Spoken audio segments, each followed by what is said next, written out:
थोड़ा शॉर्ट में तो जितना हो सके क्वेश्चन, रिपीटेशन मत होने दीजिए प्लीज़।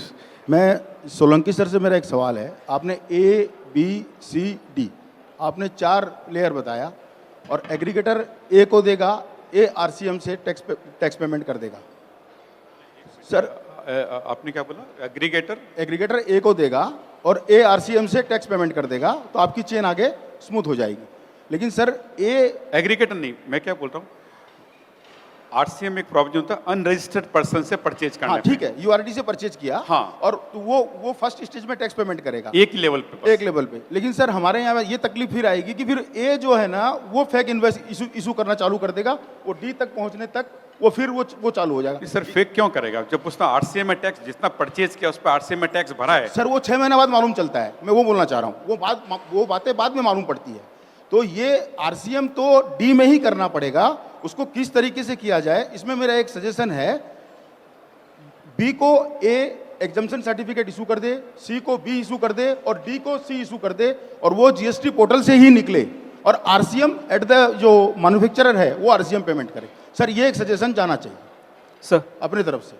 नहीं ठीक, लेकिन आप जो मेरी बात, अगर ए बंदा जो है कबाड़ी से खरीद रहा, मान लो उसने अगर आरसीएम में भर दिया, तो वो बोगस बिल क्यों इशू करेगा? फिर उसको तो सेल करने में सर पूरा... वो नहीं भर के इशू करेगा बिल। सर ये पेमेंट तो मैन्युफैक्चरर को ही करना पड़ेगा सर, नहीं तो हमारे ऊपर ये बातें आएंगी ही आएंगी। सर मेरी बात नहीं, जब उसका रिटर्न जाएगा, मेरी बात सुनिएगा, उस रिटर्न में जितना आरसीएम भरा है उसके इक्वली वो बिल फाड़ सकता है जाके, जितना परचेज किया उतना सेल करेगा। सर वो 3 महीना के बाद मालूम चलता है, 3 महीना के अंदर खेल हो जाएगा। सर 3 महीना नहीं होगा ना, मेरी बात सुनिए, अगर समझ लो 50 टन परचेज किया और 50 टन के ऊपर उसने आरसीएम भर दिया और 50 टन सेल करेगा, ये तो नहीं हो सकता कि 50 टन परचेज करो और 300 टन वापस को सेल कर दे जाकर।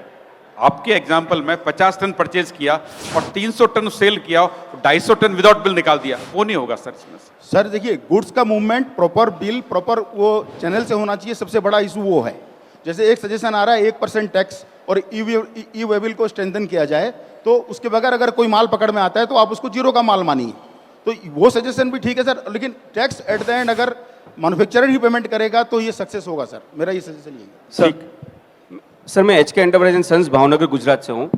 सर पहले तो ये है कि जेन्युइन बायर कौन और उसकी वैलिडिटी कब तक, ये एक जो प्रश्न है ना, वो क्या होता है कि हर वर्ष आपको नया रिन्यू करवाना पड़े, जिससे कि अपने को एग्जिस्टिंग सेलर है, इज ही एग्जिस्टिंग और नॉट एग्जिस्टिंग, तो वो एक गवर्नमेंट पोर्टल पे ऑटो रिन्यूअल होगा, जिससे कि जो अगर फेक इनवॉइस वाला होगा तो वो तो उड़ जाएगा, पहली बात। दूसरा मैं ये सजेशन देना चाहता सर कि जैसे कि कोई भी पॉलिसी नई अप्लाई होती है तो it need to be tested prior to implementation, क्योंकि जीएसटी लॉ जब से आया हुआ है तब से बहुत सारे चेंजेस हुए हैं और हम लोग को पता ही नहीं है कि पहले क्या था और अभी क्या है। दूसरा ये सर, और तीसरा ये कि ई सुगम जो गवर्नमेंट ऑफ कर्नाटका ने वेट के टाइम पे ही इम्प्लीमेंटेशन किया था, उसमें कैश क्रेडिट लेजर था, जिससे कि अगर आपने कोई फॉर एग्जांपल 72044900 HSN कोड से आपने कोई मटेरियल परचेस किया है, तो आपके कैश क्रेडिट लेजर के अंदर वो क्वांटिटी है ऑटो पॉपुलेशन हो जाएगी और आपकी जो आईटीसी है वो भी ऑटो पॉपुलेशन हो जाएगी।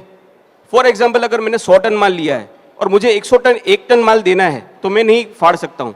तो आपका ये जो आईटीसी जो फॉरवर्ड होती है, एक होती है कि exempted to be not to be implemented और not to be taken from the other buyers, तो वो एक जो अभी कैशू वैशू जो है उसका जो HSN कोड है वो अलग होता है, और एक होता है 7204 के हम लोग सामने से किसी के पास से ले सकते हैं, तो वो एक जो प्रश्न है वो आपका एक चेंज हो सकता है।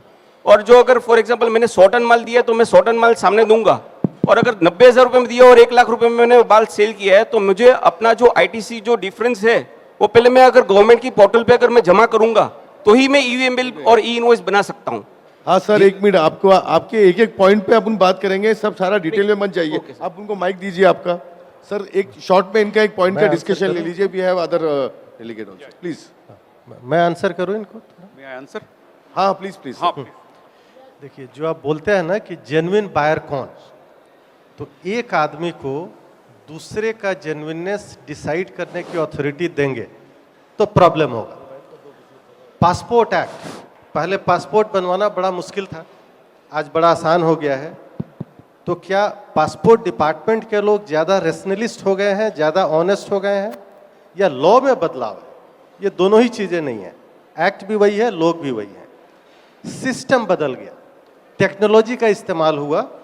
पहले आदमी जाता था एप्लीकेशन लेके, उधर एक आदमी बैठा हुआ है, तो इधर ने एप्लीकेशन प्रॉपर नहीं है, जाओ ये पेपर एक्सेप्ट नहीं होगा। अब कंप्यूटर बाबा है, he doesn't discriminate between one applicant and another applicant. Office से फाइल गायब होती थी, आज नहीं होती है। जब कोई भी आप लॉ लाते हैं ना, हम ये एज्यूम नहीं करेंगे कि लोग ऑनेस्ट हैं, मोरलिटी वाली बात नहीं है। Nobody wants to pay tax, we all want to minimize our taxes. तो आपको इसी प्रिजम्पशन के साथ लॉ बनाना है कि जहां भी रहेगा लोग चोरी करने की कोशिश करेंगे। So you have to make changes in the law in such a way that system is changed. Use more technology, make law which is difficult to violate. तो उसीलिए हो रहा है कि जैसे ही आपने 18% दिया, सब चोर बैठे हुए हैं, फेक इंजेक्शन के लिए तैयार है। आपने उसको आधा % 1% कर दिया, वो चोरी करना चाहते हैं, फिर भी दिस चोरी इज नॉट वायबल। जैसे आप पूरा का पूरा RCM लेके आते हैं, बीच के लोगों को एग्जेम्प्ट करते हैं, उसकी अपनी तकलीफ है कि फिर वो कैश ट्रांजैक्शन चलेगा मैन्युफैक्चरर तक, लास्ट में मैन्युफैक्चरर को RCM देना है, तो एक ही जगह बोलेगा मैं भी कैश में परचेज कर लेता हूँ, कैश में सेल कर लेता हूँ। तो गवर्नमेंट का एक ये भी इंटेंशन है कि हर एक लेवल पे ट्रांजैक्शन शुड बी कैप्चर्ड। तो यदि आधा % 1% टैक्स रखते हैं, सबको रिटर्न फाइल करना है, ट्रांजैक्शन इज गेटिंग कैप्चर्ड, उसको ट्रेस करना आसान है, तो गवर्नमेंट के लिए भी बेहतर है, your collection will go up. तो सवाल ये है कि वी द पीपल, संविधान का पहला line, we the people, we have to discuss in those line, develop as a pressure group, compel government to do that.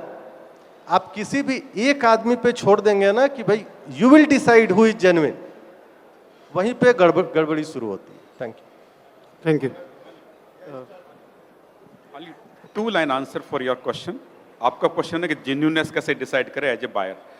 अभी गवर्नमेंट ने अमेंडमेंट कर दिया कि जब आपका जो सप्लायर है, कोई पार्टी है, अगर उस एक महीने के GSTR 3B फाइल नहीं करती है वो, तो अगले महीने के GSTR 1 फाइल नहीं कर सकता है। तो पहला जेन्यूनेस उनका ये हो गया कि आप उसका चेक कर सकते हो कि GSTR आपके 2B मिला कि नहीं मिला, 3B मिला कि नहीं मिला, बड़ा सिंपल है। Plus one important thing, GST law में जब हमने लॉ बनाया था, I was part of the committee who made the GST law, 8 साल काम किया मैंने उसमें जाकर के। हमने एक बड़ा इंपॉर्टेंट पॉइंट इसमें डाला था कि GST डीलर्स का स्टार रेटिंग होगी। जैसा आप कोई भी साइट पे जाता है, होटल चाहे 4 स्टार है, 3 स्टार है, ये मैन्युफैक्चर है, वो एक GST लॉ में प्रोविजन है, और ये प्रोविजन अभी अगले साल से इंप्लीमेंट करने वाली गवर्नमेंट। तो आपको हर डीलर के ऊपर स्टार मिलेगा अभी आपको। ये नहीं, वो मैं कह रहा हूं मैं आपको एक जेन्युइननेस फाइंड आउट करने की इसमें, तो वो एक 2 प्रोविजन है जो गवर्नमेंट ने की है, वो आप देख सकते हैं। सर एक क्वेश्चन के ऊपर हम ज़्यादा टाइम नहीं डालते हुए, can we have some more questions please?